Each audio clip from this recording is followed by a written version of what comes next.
some of those things like where like there's some of the grandmothers and stuff that are really foul mouthed and stuff like that. That's the greatest shit ever. Yeah, but somehow someone will ruin that too. I'm sure. There's like there's a video of this like kid. They have a channel and it's all him like goofing on his grandmother, who's like very foul mouthed and kind of really like a hard ass lady, and she's sitting there at the breakfast nook, like eating a bowl of cereal or something like that. He's like behind the thing. Is that Lance kid? And he's got Siri saying stuff like, "Why don't you quit stuffing your face and get off your fat ass and go do something?" Who the fuck is saying that? She's getting, and they keep going back. Oh, grandma. Oh, grandma. And then there's this one guy, man. He fucks with his dad so bad. Like, he just throws paint on him and does all kind of stuff, and his dad's losing his fucking mind. I mean, it's fucking crazy. I don't know. Those things, too, could be staged. They could be. Yes. You know, they could just be... If it is, it's pretty good acting. There's this Lance 210 that does screw with his grandmother all the time, and I kind of figured it's maybe the same one, but he used to fuck with his ex-girlfriend all the time, and, like... He'd have a video or a camera set up in the car, and she'd be like eating ice cream, and he'd slam on the brakes, and it'd go into her face and stuff. And I'm like, oh my god! It's and then a drink would splash all over, and I would lose my mind. And I used to follow him, but he sort of got boring after he broke up with her because he doesn't do tricks on her anymore. He painted his dad's Corvette with the paint that washes off, but he thought it was spray paint. Right. His dad freaked out on him. He lost his whole mind. No, Dad, it's okay. I thought his dad was literally going to kill him on camera. Yeah, like there's a bunch, you know, it's kind of like what Tom Green was doing. Yeah. Mm-hmm. You know, how he would torture his parents. Oh, my God. Man, my mom would just beat the crap out of me. Mm-hmm. I loved that movie. Freddy Got Fingered. I hate fucking that loved movie. it. I hate that movie. Yeah, I like it too. Yeah, we're going to watch that. We're going to have a party where we watch. We have to have Lily there, too, so you can talk about how much you hate it the whole time. We'll get you really fucked up. I got carded to get into that movie, first of all. As Lou and I laugh our asses off, you're like, this is fucking stupid. Oh, my God, I hate it. It is stupid. It's stupid as fuck. It is one of the stupidest fucking things that was ever made, but it's fucking hilarious. I hate that movie. Oh, God. It's, like, really obnoxious. It's like... Oh, we should start the podcast. Yeah, maybe. Just kind of talking. Let's do it. I saw a really, really, really disturbing movie this week. You do that every week. I mean, like, this movie, no. This movie makes a Serbian film. No, I won't watch it. It looks like, you know, like a Disney film. Oh, that's. I was like, I turned it off. I got about a half an hour into it. I'm like, you turned it off? That must mean it's really I couldn't do it. I just could not do it. I could not do it. Like, no, sir, not going to do it. Just nope, not gonna do it. It's not gonna happen. Oh, okay. Here's my notes, and I need my intro music. Where's that confounded intro music? What's your language? Confounded? What's your language? I could go right next to it and get one of those little rubber thingies. Yes. Put it right on my John Thompson. Oh. Bailiff, fuck his pee-pee. Oh my God. Oh my God. So. Ermagerd. Ermagerd. Are we on anything? We're on YouTube. This. Nobody's going to be watching because the Stillers are playing. We got 4 watchers. Hey, guys. Gals. Apparently, they are not latent homosexuals like the rest of the audience. Wow. Because football is gay. But Brett Michaels is there. There you are. And you've proved my point. Hey. Football is got gay. a terrible it's towel homoerotic. bandana. You know, you've got men in tight pants grabbing each other's asses, reaching between their legs. Yes. They're piling on. Yeah. There's wide receivers, tight ends. Come on. Yeah. It's like, might as well be Just like because you don't like football. It might as well be gay porn. Oh, my gosh. It might as well be gay porn. That's worse. That's worse. I'm just having fun with everybody. How's everybody out there in streaming land? Chris Thunderwolf is here. Swimming in the stream. Hi, Chris. Swimming the stream of football. Okay. So, we are going to do a podcast tonight. What? What? What you talking about? What? You talking about, Willis? Will-ass. Okay, and I think Bones Magoo might make an appearance. Oh, thank goodness. We're going to have some guests coming up, including the man himself, Chris Thunderwolf Dodson. Yeah. We got some. We're going to be doing some guests coming up, and we have to do something really awesome for New Year's. So it's going to be really awesome. Is it really I awesome? mean, it's my birthday. It's my birthday and I cry if I want to. The big 4-0. The big fro. Yes. She's going to sport an afro in Nice. honor of her You big know, fro. I might that. actually do it. I don't want to see that. That'd be great. We should. Our New Year's resolution at the podcast should be that we all grow afros. No, brother. I don't know that could happen. No. Not Native American hair. Okay, so let's go ahead. I think I might be able to do this. We are talking about the priests. Okay. and- What's that noise? That's Lou. It's his nervous legs. Oh my God! Stop. so here we go. I have music to put behind this, and I don't know where it is. Where did it go? Hold a second. He lost it. Grab some kazoos. It's gone now. Ad lib it. Not spooky sounds. No. Not. Rongo Mongo. Mongo hungry. Mongo. This is what I deal with. You did not start with Mongo, did you? This is what I deal with.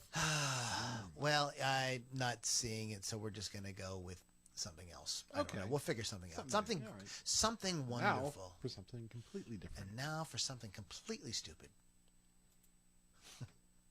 A man with a tape recorder up his nose.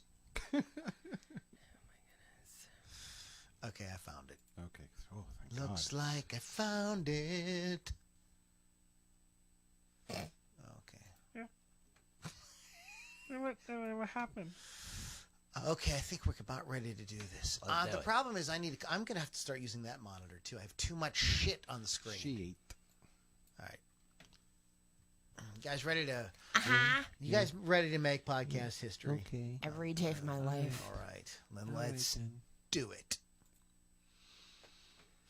In 5, 4, 3.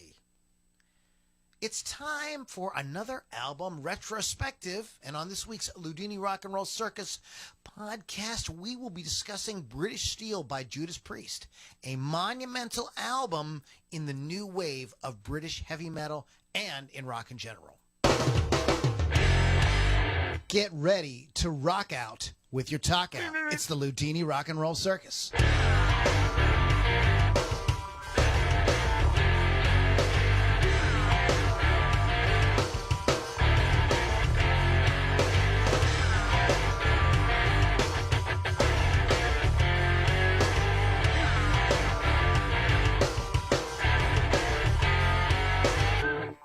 Moms and dads, boys and girls, children of all ages, welcome back to the Loudini Rock and Roll Circus. I am your host, your ringmaster, if you will, Loudini. With us in the studio today, we have the lovely and talented Lily V6 from What? Rock Rage Radio. What's up? What's up, Buttercup? Aye. And we have the legendary. I mean, this guy put the burger in Pittsburgher. Yeah, I did. Pittsburgh Kevin. What's happening, everybody? So it's we got the power trio today. The quartet hopefully will be returning soon. We have some guests coming up in the future as well, and I am serious about starting a Judas Priest tribute band. I love Judas Priest. I think they're just awesome. He also said this about Meatloaf once. Yeah. And it's gonna be a Meatloaf Judas Priest tribute. Meat Priest. Meat Priest. Priest meat. I love it. Priest meat. That Priest- sounds like oh, now no. that sounds like a porn. It kind of That, does, yeah. that could be bad. Yeah. Priest meat. Part 6. Part 3 was best. Oh, Weapons boy. of ass destruction. Oh, Okay, okay. so let's talk about. wow. We have all kinds of things to do. You have Hey, things hey, First of don't all, forget. speaking of guests, I want to give a shout out to Chris Thunderwolf Dodson, who is taking a break from watching the Steeler game to listen to the podcast today. So thank you very Wow. much. Thanks, Chris. Chris Thunderwolf Dodson, wolfscustoms.online. This is the place where you go and you get like a totally badass, unique, unusual, stand out, make you sound like Van Halen Custom paint job on your guitar. How about that? Yes, seriously. If you get a custom paint job on your guitar, you will sound better than Van Halen. Of course. Of course. boy. It's guaranteed Proven. stardom. You have to have it. But seriously, folks, see, I need a rim shot right there, and I can't do that and do rim shots. But seriously, they do great work, custom finishes and artwork on your musical instruments. Check them out, Chris Thunderwolf Dodson at wolfscustoms.online. Rock Rage Radio. I was just telling somebody about Rock Rage Radio the other day. They were like, what is this thing? I'm like, this is this app that you download totally free, and you can listen to amazing music no matter what, just constantly. It's great rock content 24/7, absolutely free. Go to rockrageradio.com and download that app. Is that we always tell people to do that, but can they find it on the Play Store? Yes. Okay, so it's on that stuff, so you don't have to. Those of you like the new generation, they don't go to websites. Yeah, they don't know what that is. It's like an app or it's like a social media Right. site. Nobody Yeah, it is in the store on your Yeah, whatever so- smartphone you have. Yes. So use your smartphone and get the Rock Rage Radio app. And we're gonna have a good time tonight because we're gonna be talking about Judas Priest, which we've never done a Priest podcast before. Kind of surprised No. on that one. There, as I discovered in my research for this, there is a YouTube channel, and I will get it for you, devoted to Judas Priest. Really? Yes, the guy's a big Judas Priest fan. All right. And has a whole series just on Judas Priest. Cool. But right before we do that, I'm going to tease you with one more thing. Please go to LoudiniRockandRollCircus.com, or if you like, LouLombardiMusic.com. This gets you access to all kind of cool stuff, exclusive content, our YouTube archive, all the links to anywhere you could want to listen to the Loudini Rock and Roll Circus at any time. You know, all those apps for listening to podcasts, all the links to that take you right to it. Tons of cool content there. Access to our private Facebook group, which is a lot of fun, which is, you know, when you hear us mixing it up with the audience, it's those folks in the group. So check that out at LoudiniRockandRollCircus.com. So I think that I have all the housekeeping out of the way. I've introduced so, everybody. yes, yes. I've done all the websites. I've done the sponsors. Yes. Okay, we good?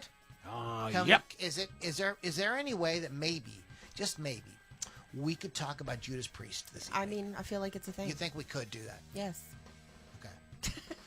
Let's do it. Well, Lily, if you say so, Because Then- I'm the boss. we know it's going to be all right. yeah, you I are. just, It's not the Lil Dini. It's Lil not. Dini. You know what it is? It's that I have faith in you. So, united we stand. I like even to know what's praise going on. her. Well, that's I like to that's, worship her. You got the faith in her. I like to worship her. It's no, that was quoting a line from one of the songs we're going to be Oh, discussing. I get what you're saying. United I don't by, care. I still want to worship her. You're an atheist. Can you shut up? Look, I'm trying to turn over a new leaf and worship Lily. Everybody's an atheist until they see a hot chick. Oh, Wow. God. I gotta get that on a T-shirt. Yeah, that's a You good know, one. then T-shirt immediately idea. want That's to a fall good down one. and worship her and throw. That's why, like, there's women on Twitter who like make a full-time living by men just giving them money. They're just on Twitter and they get money because they're hot. It's good work if you can get it. It is. I'm just saying. I'm just And saying. why not? I'm Okay, just saying. so what we should do Yeah. is give a little history or background of exactly what is Judas Priest. Whoa. You want Judas Judas Priest?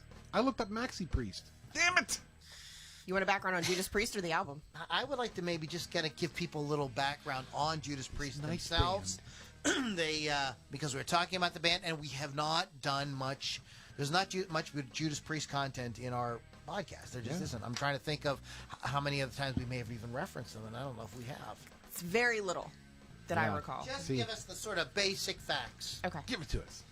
English heavy metal band formed in Birmingham in 1969, sold over 50 million copies of their albums, and are frequently ranked as one of the greatest metal bands of all time. Despite an innovative and pioneering body of work in the latter half of the 1970s, the band had struggled with indifferent record production and a lack of major commercial success until 1980, when they rose to commercial success with the album British Steel. That's right. And we can stop right there because Yes. we'll get into the rest of it after that. Birmingham. What other famous band started almost around the same, maybe a few years before, from Birmingham? few years before. Maybe around about the same time, but maybe a couple years before. 69. Black frickin' Sabbath. Ah! Oh, yes. The more you know. It's that it's both Sabbath and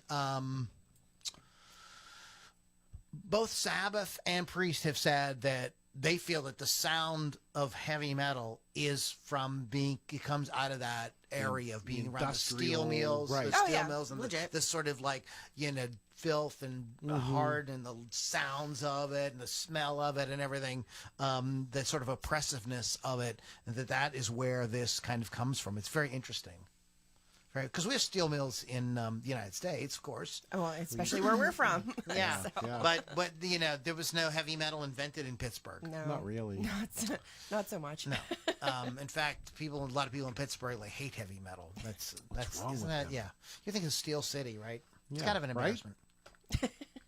We can't control those. But the Steelers are playing as we're recording this. We are recording this on November 8th, and that is a Monday, and it is Monday Night Football.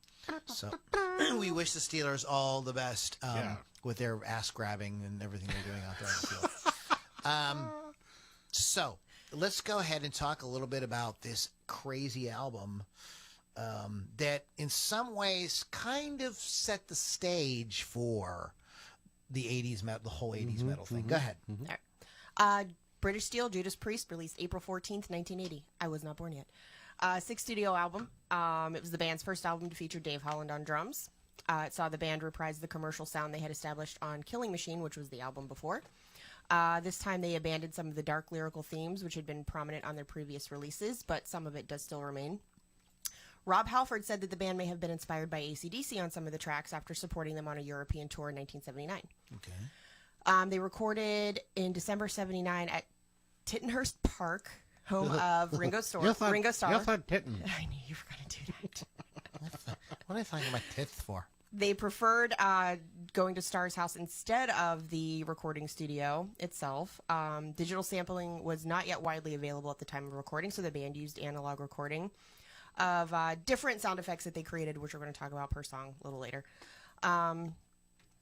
Released in the UK at a discount price of $3.99, £3.90 or £3.90. I don't know how. What is it? £3.99. Yeah. That's how I'm going to say it. But that was $2 in American Quid. in 1980.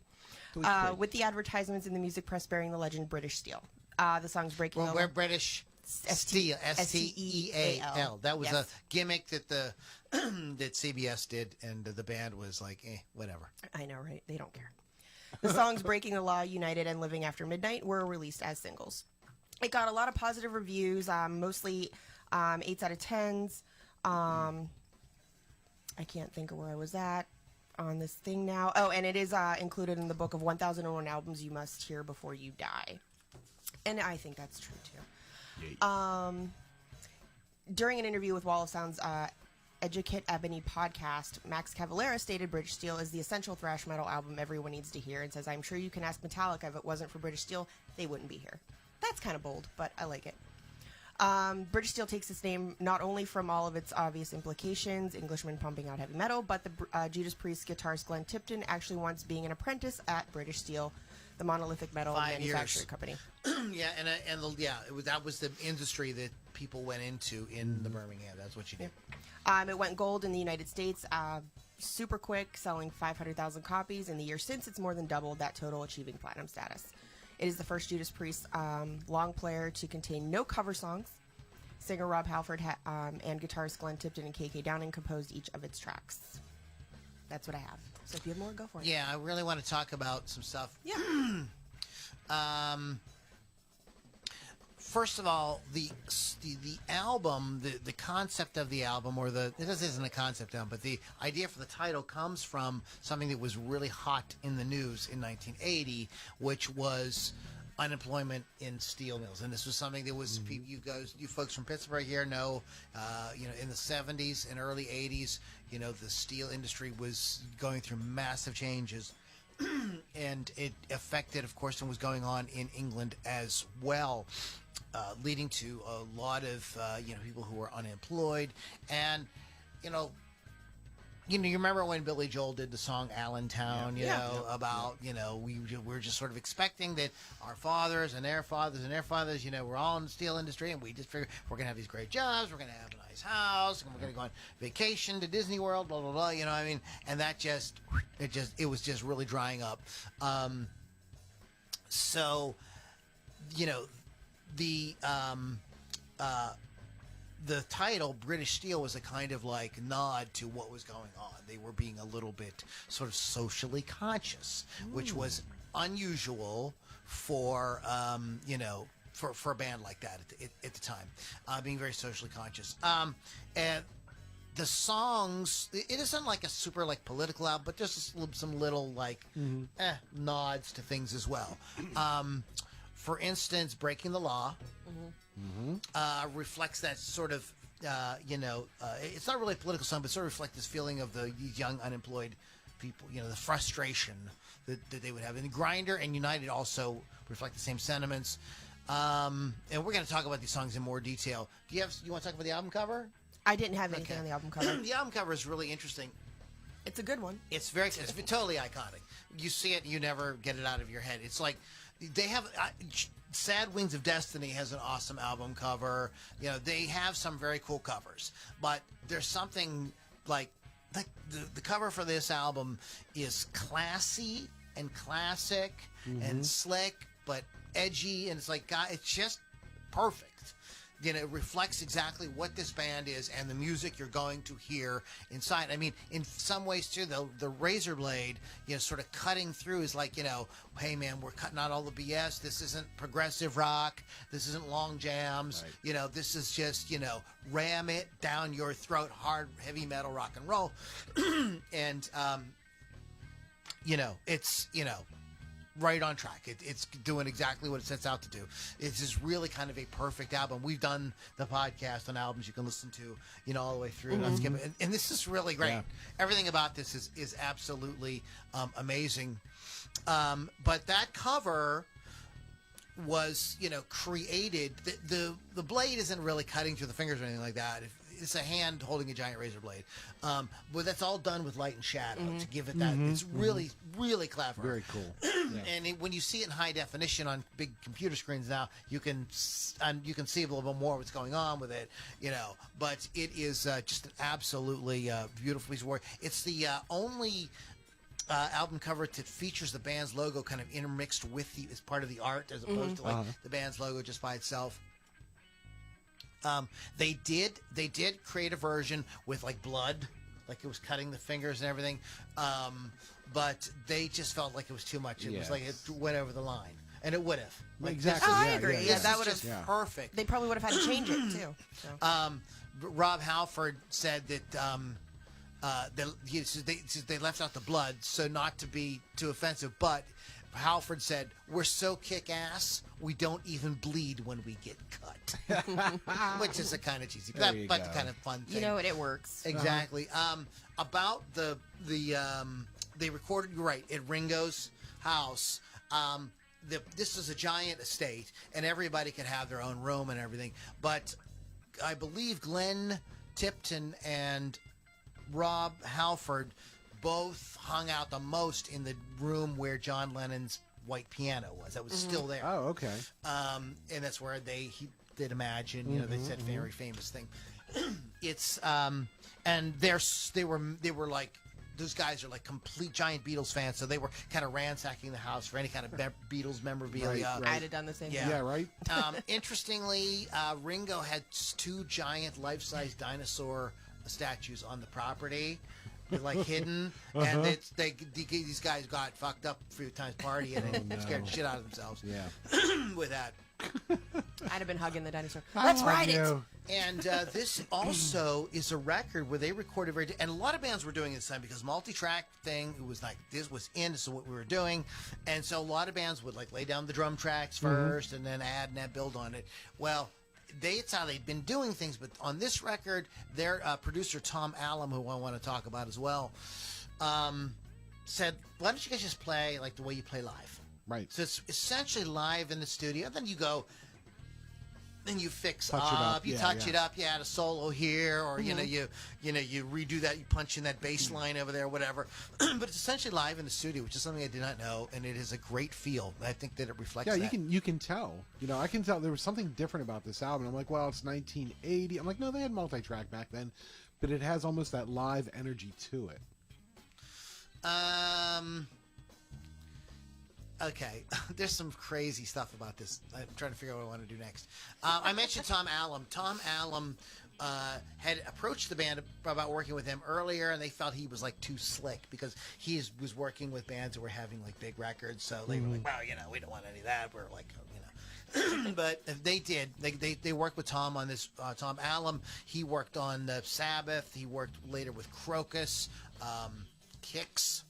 Oh, wow. Loverboy, a bunch of bands like that, and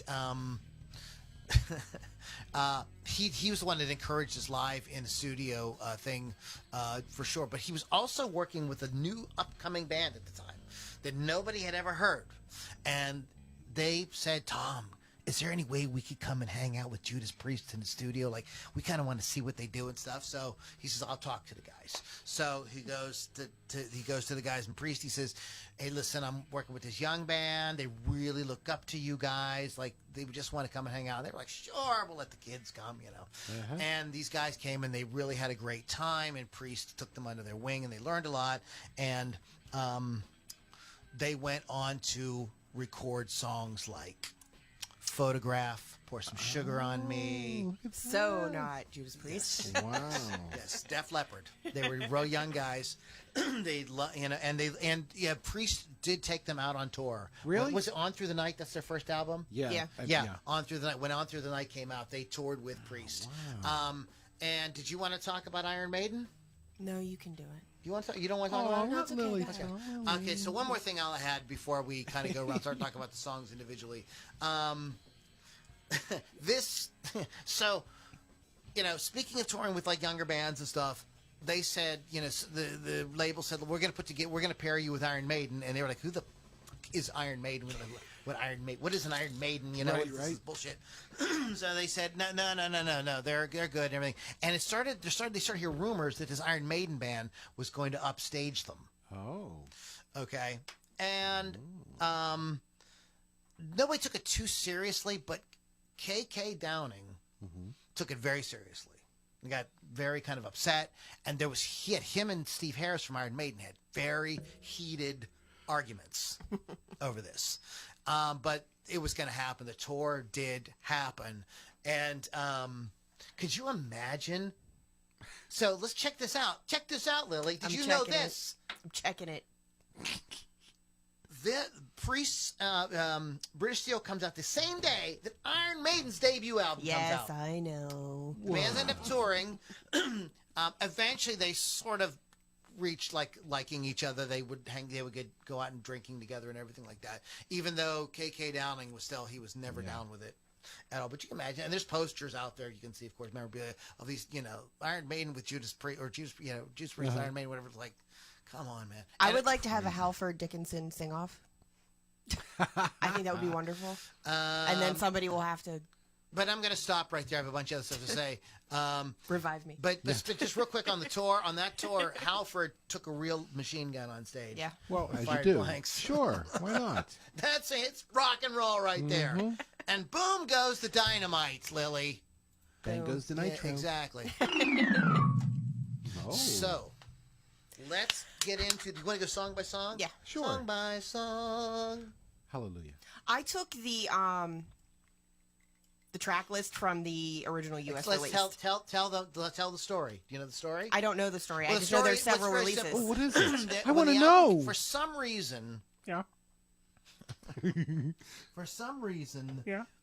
the UK in CBS UK put a different track order than CBS America did. Yeah. So if you bought the album in England, it had a different track list. listing. Huh. And then if you bought Order. like a track order. Yeah. And then also, but there was one other thing. You don't have to be young to be wise. Yes. No, you On don't the have to be American old. version, they left the U off. Yeah. So it's like America could not get their shit together with Judas Priest. But that's the one I took it from. So, but anyways, I just thought it's another. Just so nobody gets There's a lot confused. of really interesting things about this record, so I wanted to kind of share them with you guys. Little hidden gems. Little Easter eggs. If you will. So the first one I have on side 1 for record people, vinyl people, Breaking the Law. Here it is now. It's one of the band's better-known singles, readily recognized by its opening guitar riff. I hate you. For the breaking glass effect, the band used milk bottles that a milkman brought them in the morning, and the police siren was actually guitarist K.K. Downing using Milk, lemonade. No. using the tremolo arm on his Stratocaster. Halford later said it was a time in the UK when there was a lot of strife, a lot of government strife. The miners were on strike. The car unions were on strike. There were street riots. It was a terrible time.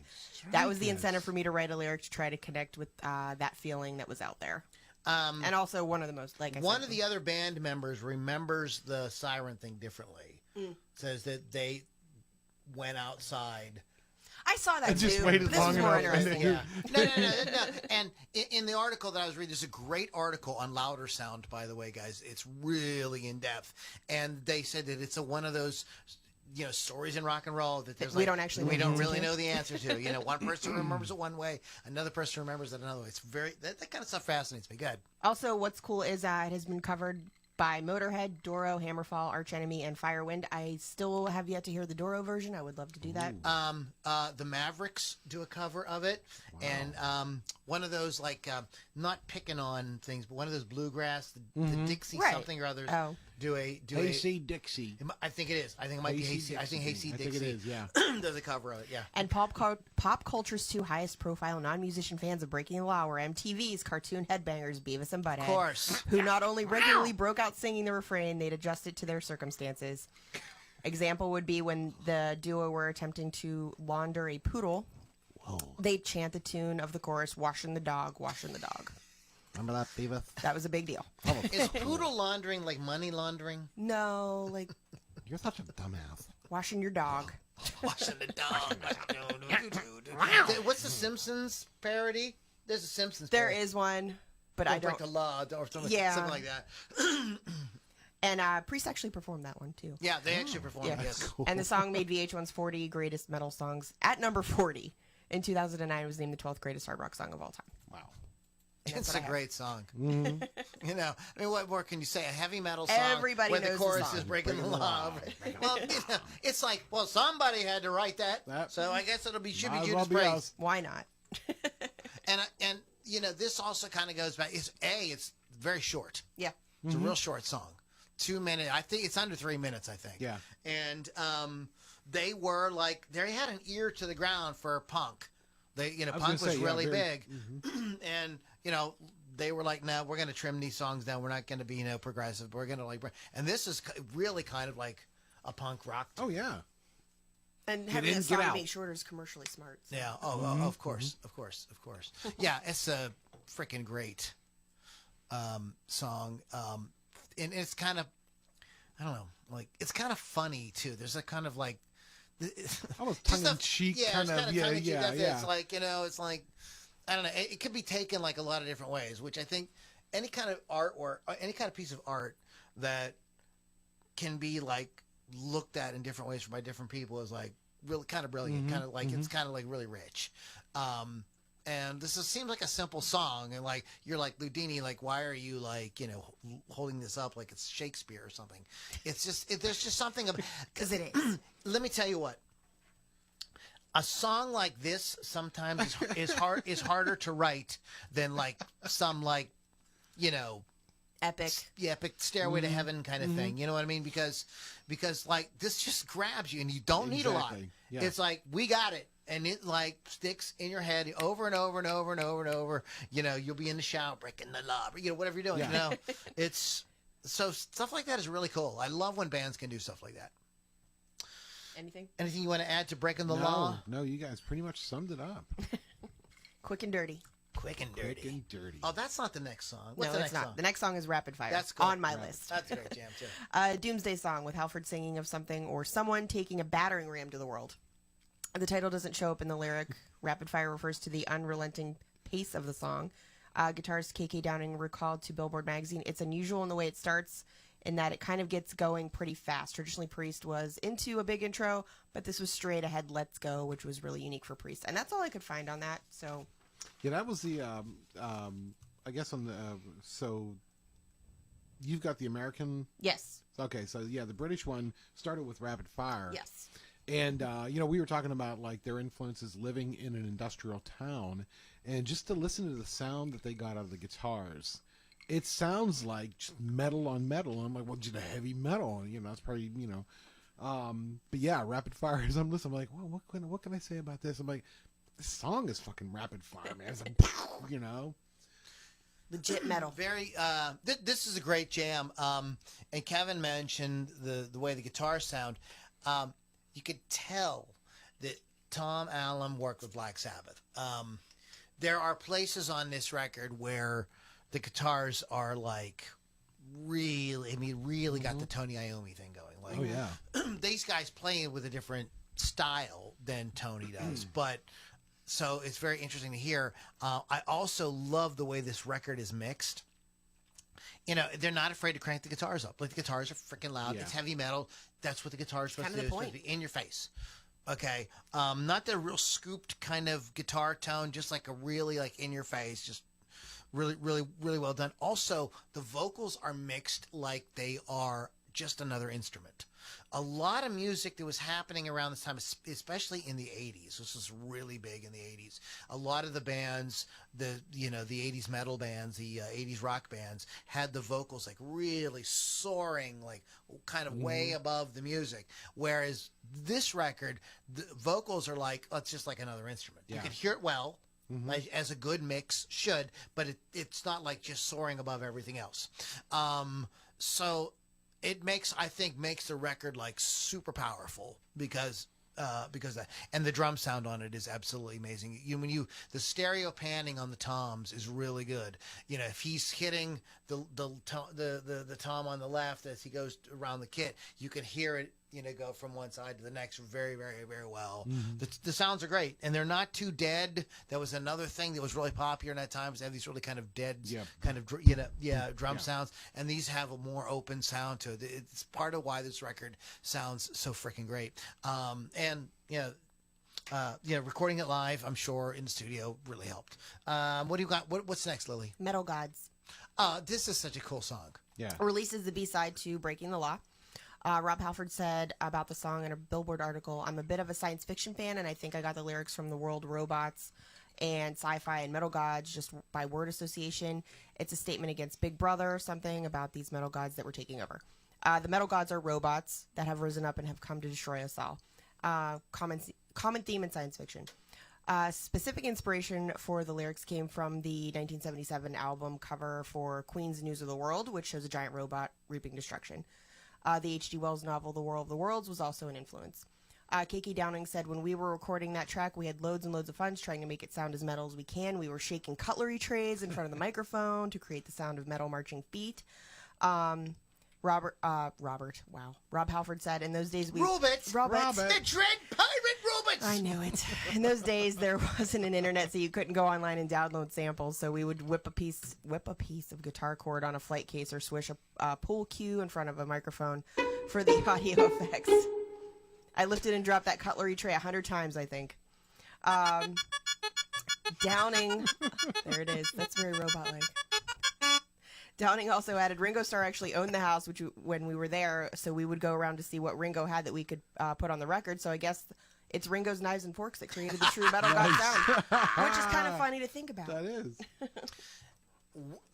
What is so funny about the song is prophetic, because they are the metal gods. And when people hear the song now and they sing the song now, they're not thinking about that. No. They are like thinking, no, this is a song by Judas Priest. Right. And he is the metal god. Rob Halford is the metal god. I'm the metal god.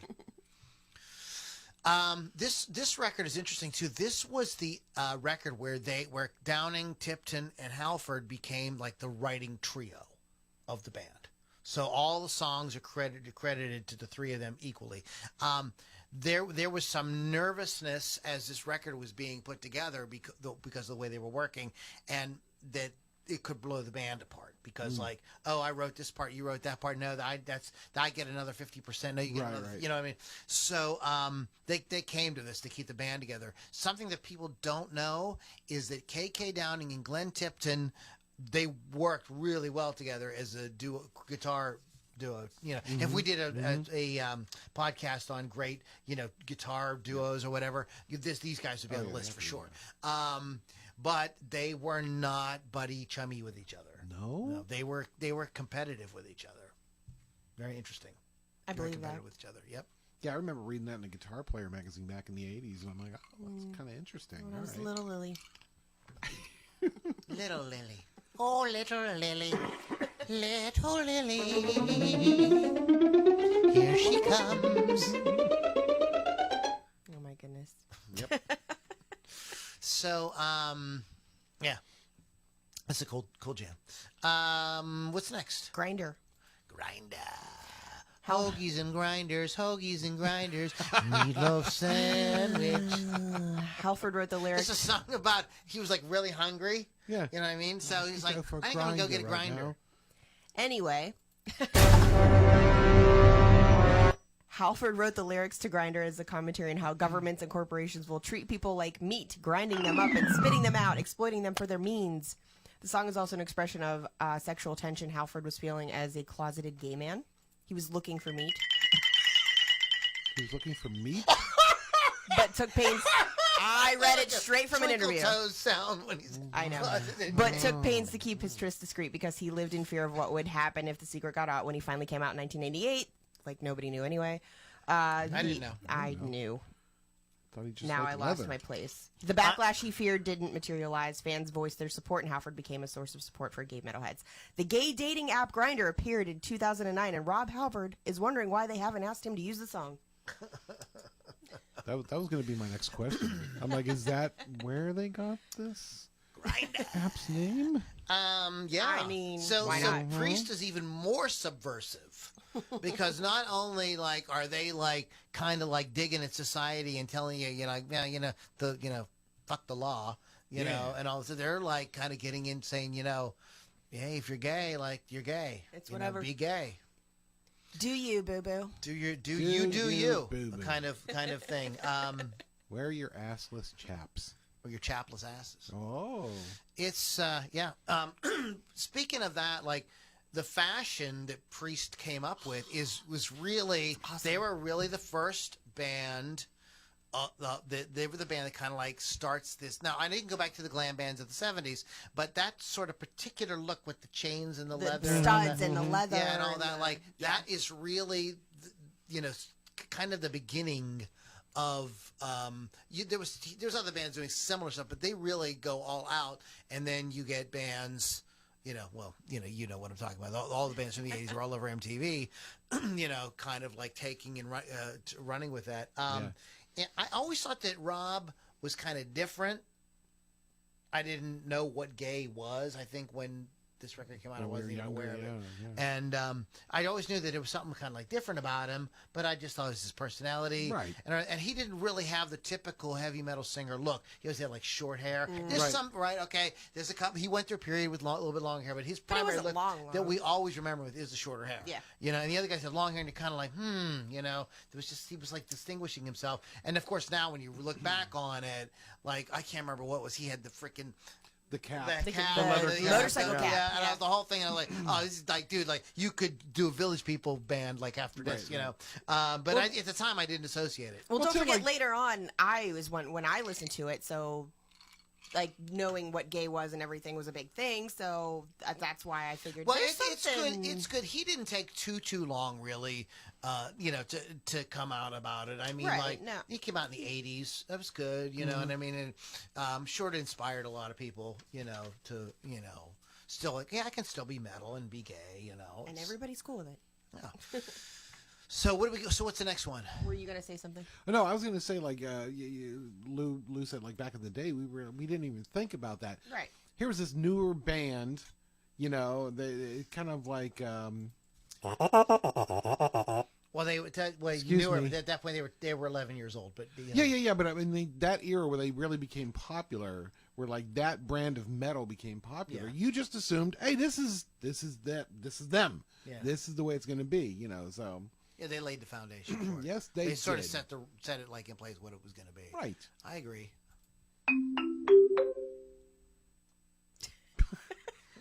The next song, We're Loudini. the last song on side one, is United. Fifth track and last single to be released from the album. Rob Halford calls the song an Us Against the World anthem. It was inspired by the unpopularity of the Conservative government in the UK at the beginning of the 1980s. He explained there's a feeling of vast population of the British public being united against a government we felt was uncaring. It was also kind of a kickback to the way we were being ignored by various elements of the press in our home country because of the punk movement. Because the punk movement was dominating everything. We wanted to send a rallying call out to metalheads, not only in the UK, but everywhere. It was written very much in the same vein as Take on the World from Killing Machine and meant to be a crowd shout-along, peaked at number 26 on the UK singles chart and spent a total of 8 weeks on the chart. The crowd noise on the live version was enhanced by a dub overlay using family members and friends. Mistakenly thought by some critics to be a rallying cry for the skinhead Which is ridiculous. But yes. movement. And, you know, I never, ever thought that until I read that. I was like, oh, I guess if, like, you have to go there. And you know what I You mean? have to find There's something. Aren't there just these people that just, all they want to do is see everything wrong with the world? Yeah. Like- That's everywhere. But see, when we growed up, When you growed up. those were like the weirdos that nobody wanted to talk to. Right. Yeah, but it's prominent now. Well, what I'm saying is like that's the problem. No, I know it's the problem. Trust But when me. we grew up, though, that was just like if you talk like that, you're like you were like a bore. Yeah. Everything's he's that guy. Yeah. You know what I mean? And yeah, it's unfortunate. But obviously it is not. And knowing Priest, that is not what they were doing. Right. So cool. So what do we got next? Living Yes! side 2, Living After Midnight. I love this song. Immediately established itself. This might be my introduction to Judas Priest. This Yeah. might have been the first Judas Priest song that I like kind of became aware of. Right. Well, yeah, Right. that makes sense. Immediately established itself as one of rock's all-time great hell-raising anthems. Perfectly captures the circa 1980 hedonistic movement that podcast funny man Adam Carolla describes as pre-AIDS, mid-cocaine. The song speaks to the hedonistic, rebellious spirit of the late 1970s and early 80s and is among the band's most popular songs. It came about when Glenn Tipton awakened Rob Halford with his loud guitar playing at 4 a.m. during the band's stay at Ringo's house. Halford commented to Tipton that he was really living after midnight. You're living after midnight down here, you are. Wait a minute. That's brilliant. Tipton said that was a great title for a song. On the live performances, the line "I took the city about 1 a.m." is sometimes changed to the particular city or venue that the band is performing. So they would say Pittsburgh if you were here. It still sticks in the craws of some fuddy-duddy metal old-timers, but as trite as this little party anthem is, its hook is irresistible and glorious, and it really is, and I love it. Again, this is an example, like Breaking the Law, of something that's super simple, but like you write that. You know what I mean? I mean, I couldn't do it. So there's that. There's that whole,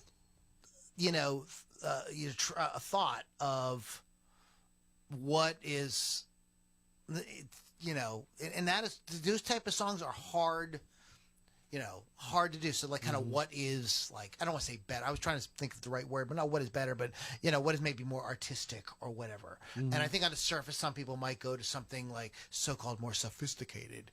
But there is a real beauty and a real art to being able to do a song like this, or You Shook Me All Night Long, or, you know what I mean? It just grabs you. Yeah. Yeah. It's a, like, instant classic.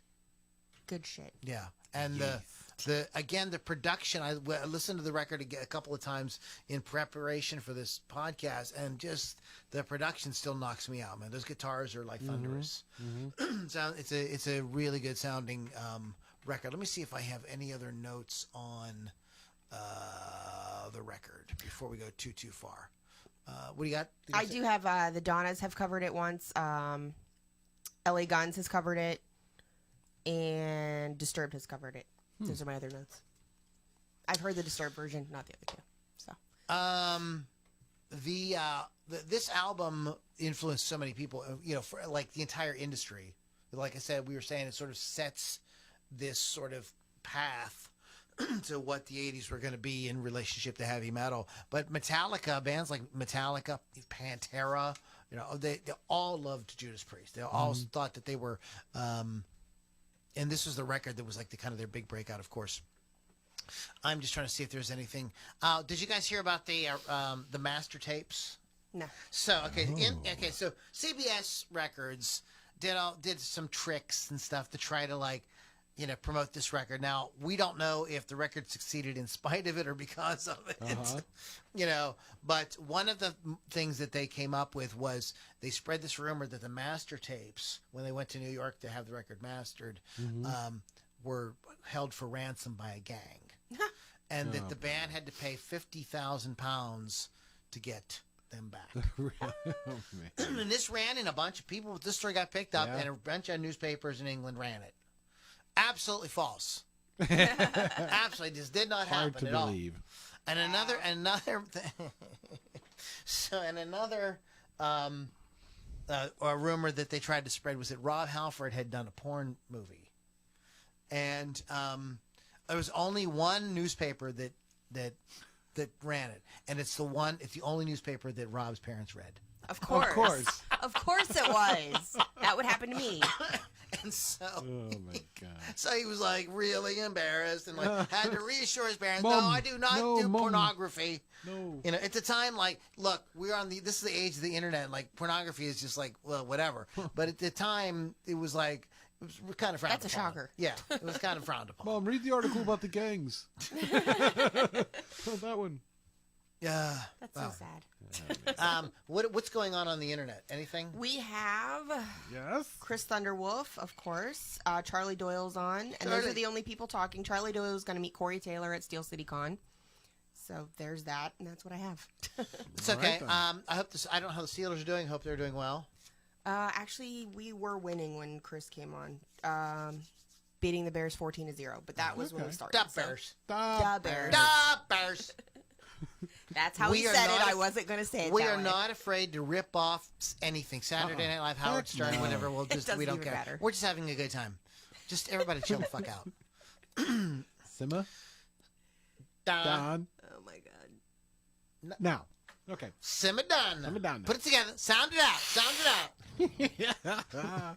So what's the next song? Sound it out. Don't have to be able to be wise. What? Stab. Don't have to be able to be wise. Frontman and lyricist Rob Halford explained that to Billboard magazine, even in my 30s, I was a teenager under the skin in terms of rebellion. I'd had enough of being programmed and told what to do. It's a spin-off from the attitude of breaking the law. Kiki Downing added, it was basically us sticking it in the eye of everybody that thought you're stupid if you're young and have long hair. I think everybody was glad to sing along with us, everybody that was under the age of 30 at least. And that's what I have on that. So there it is. Just to preface it, you don't have to be young to be stupid either. I'm just saying. Legit. And it's halftime now, Wow. so it's Chris Thunderwolf. Wow. All right. Wow. Sorry, Bones McGee. McGew? McGee. He couldn't make it tonight, so I'm going to be filling in for him.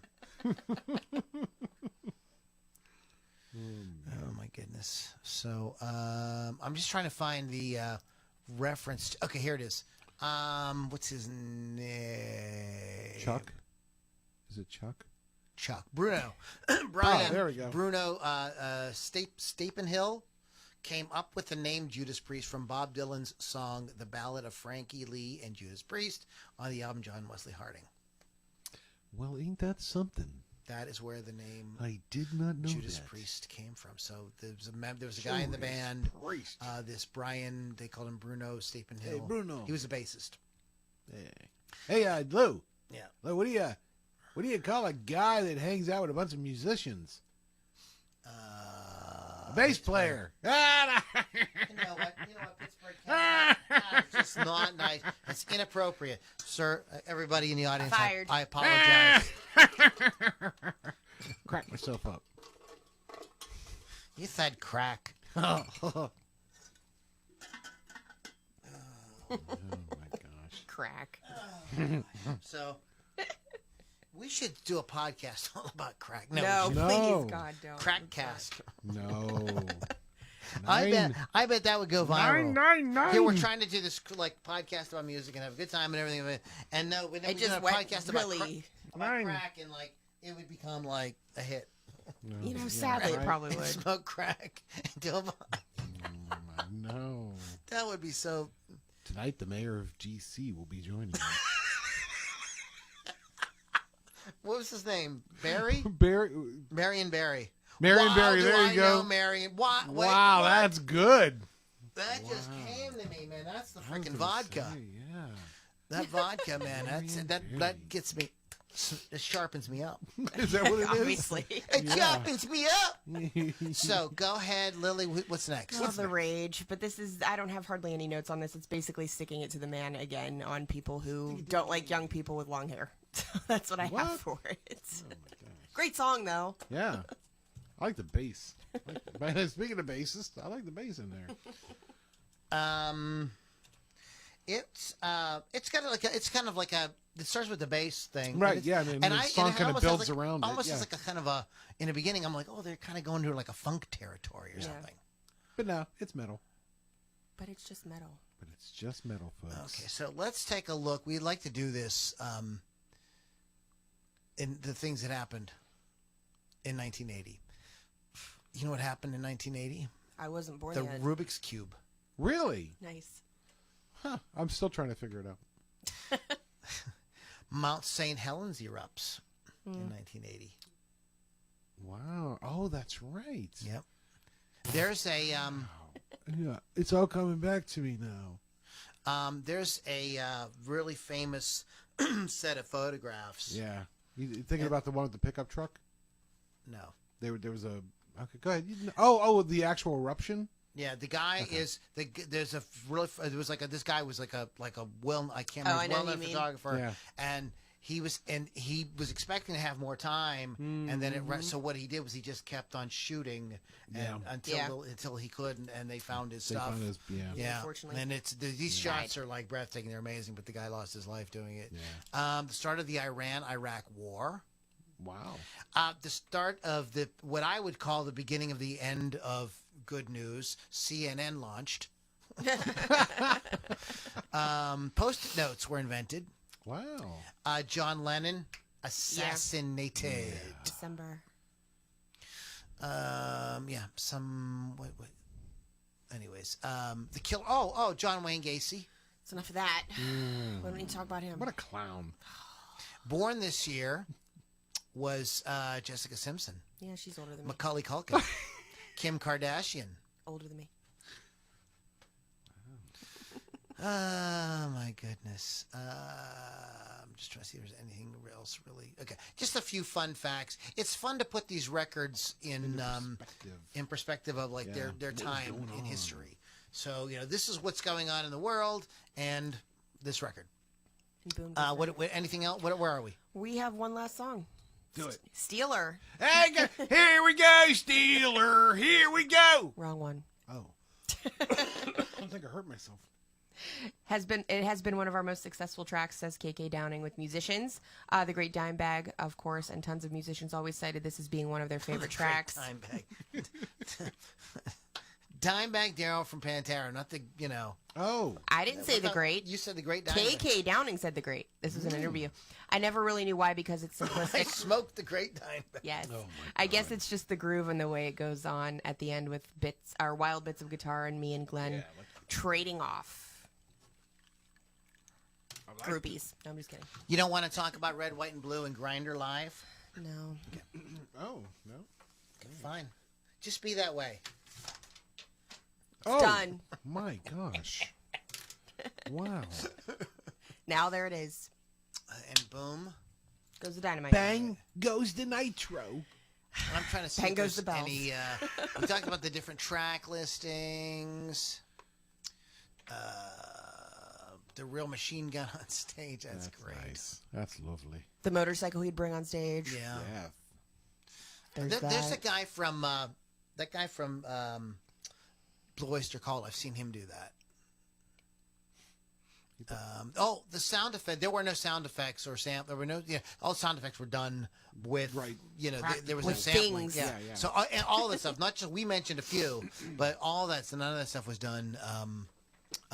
With any kind of computer or whatever. That was not even That's a the thing. way you're supposed to do it. Isn't it interesting? God damn it. Kids and your computers. Yes. Yes, Lou. I saw Dune, and I freaking loved it. But this is going to relate to heavy metal or music for a second. We'll get there. Just kind of follow me for half a second. So it's this really awesome science fiction story, but there are no computers. They have space travel, they do all that stuff, but they have no computers. And there is a backstory to it that like 20,000 or like 10,000 years before, it had gotten so bad with computers and people that like it was like taking over. And like the computers like making decisions to execute people. It was like really terrible. So there was this giant war and they got rid of any kind of machine that mimics the human mind had to be eliminated. And sounds like a great idea. As a result, people became like way more like in tune with their bodies and able to do things with their minds. In fact, they found that like with some added substances and stuff like that, people could actually become computers with their minds and stuff like that. So it's really interesting. And if you know, so to relate that to music, did you notice that as music became computerized, it got worse? Yeah. The golden era of music is from maybe 1965, 1967 to like 1995, 1997. That's like really, there's like a 30-year period in there. And like when there was computer music like started happening like real early, but it was a novelty. Right. It wasn't like the whole song. And then there was the synthesizer and it was the keyboard player in the band, you know what I mean? But he played notes with the other, musicians, we played with the drummer, etc. But as it started to become, once music started to become computerized, it really lost something. And I think that's a weird loss that we lost something. The guys getting, forks and knives together in a drawer and shaking them. It's watered down. Yeah. It's not as great. It doesn't have the same thing. There's just, and being no wow forced to factor. kind of come up with creative ideas and ways of doing things makes you better. It just does. Instead of just having it at your fingertips to just press a button, you don't have to think about it. So I think that there is something to be said for this. And all these records that we talk about, 90% of them are these records that came out during that era. That sort of golden era. I mean, I'm not saying there wasn't any great music, that came out in 1999 or 2003 or whatever. I'm not saying that, but that era where like you could go the years. I was doing this one time. It was like just going through different years, and every year, it's like, oh, that's a great record. Yeah, that's a great record. Yeah. Oh my God, that was released that year. I didn't know that. And you go on and on and on. But as you get to a certain point, it starts to wear off, and it is like kind of in the mid 90s where you just like kind of just kind of fades out with that. You just don't have that. And coincidentally, this is when music becomes very computerized. Yeah. We're recording on computers, there's, nothing really organic happening with it. So I think that there's something to sort of be said for that. I want you guys to check out this article. It's on Louder Sound. It was written in April of 2020. Malcolm Dome wrote this in it. And if you love this record, this is called The Making of British Steel, and I'm putting a link to it in the show notes because it's not real long, but it's pretty in depth, better spoken than any of us are. What? So, and there's some other tidbits in here that we didn't touch on, so it's definitely worth checking out. Loudersound.com. Just search for Making of British Steel, and you'll find it. Good stuff. So let's do real quickly. Well, we have a lot of time. We got all the time in the world. Let's do this day in music. Muzak. That'd be funny if it was that, but it's not. It's this day in music. And Google is telling me this is an unsafe website. Oh my. Oh my. The Beatles What? Who did- worked on a who new didn't know George that? Harrison song, Think for Yourself. You know, this is like this site, This Day in Music. Sometimes I think that they just put anything about the Beatles. Just on this day, George Harrison scratched his ass. Twice. This day in 1968, the Who, Joe Cocker, and the Grease Band, the Mindbenders, and the Crazy World of Arthur Brown all appeared at a Walthamstow. Thank you. I don't know why I read that story. It was stupid. Like, who cares about that? It's dumb. On this day in 1971, Led Zeppelin released their fourth album with no title printed on the album. They generally referred to as the Four Symbols, the fourth album for Led Zeppelin, number 4. It has gone on to sell over 37 million copies worldwide. The 19th century rustic oil painting on the front of the album was purchased by Robert Plant from an antique shop in Reading, Berkshire, England. The 20th century urban tower block on the back of the full giant gatefold LP cover is Butterfield Court in Evesil, Dudley, England. And this, of course, is the record that has Stairway to Heaven. Yes. And all Of course. that, you know, it is that album.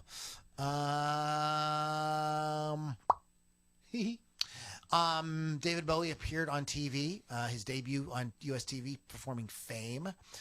Kiss kicked off their 11-date Unmasked tour of Australia on this day in 1980. Okay. I thought that said dildo. I knew you were going to Wow. say that. It's I'm Dido. not even going to read. So I was going to let people hang on that. I'm just going to not even say it. Wow.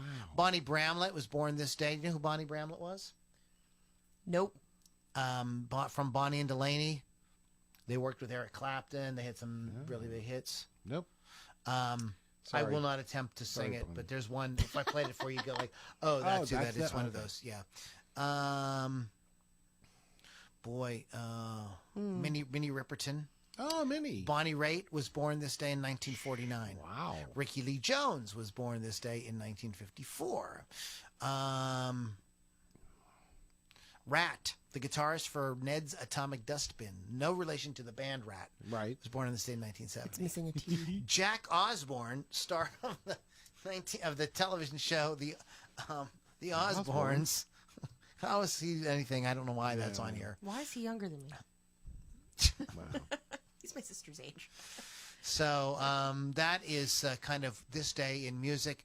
Kind of a shitty day in music. if Yeah, you there's ask not- me. not too much It would have been better going if on. George Harrison had scratched his ass. Yeah, I think so. George Harrison did something else, but like I'm so pissed off at the Beatles at this point. I can't even talk about He's sick of reading Beatles trivia. it. Beatles shit. Yeah, Beatles shit. So the next album will be a Beatles album. It's gonna be called Beatles shit. Beatles shit. Wow.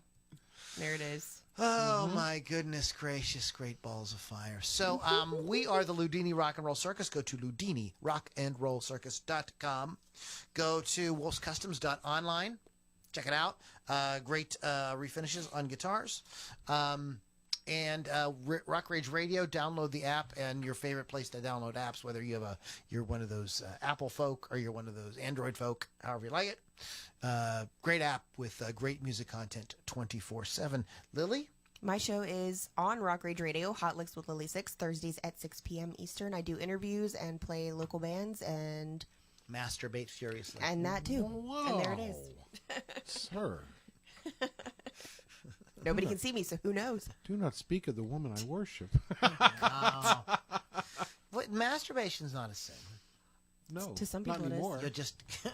Not anymore. Can I do it? Can I do it? Can I do it just until I need glasses? Oh, wow. Oh, Let me- too late. Let me adjust my glasses. Hold on. Oh, my They used to tell people used to think that you go blind if you jerked off. Yes, I know the whole thing. I'm not that old or that young. I'm not that young. That's crazy. So next week we're going to have an interesting topic. I told Chris Underwolf Dodson that we would pick we would talk about some topics after, and then we would inform him so he could pick when he wants to come on and hang out with us. There you go. We want to have him back. Okay, guys, LoudiniRockandRollCircus.com. Check it out. Guys, thank you so much for hanging out with us, and we'll catch you all on the next Loudini Rock and Roll Circus.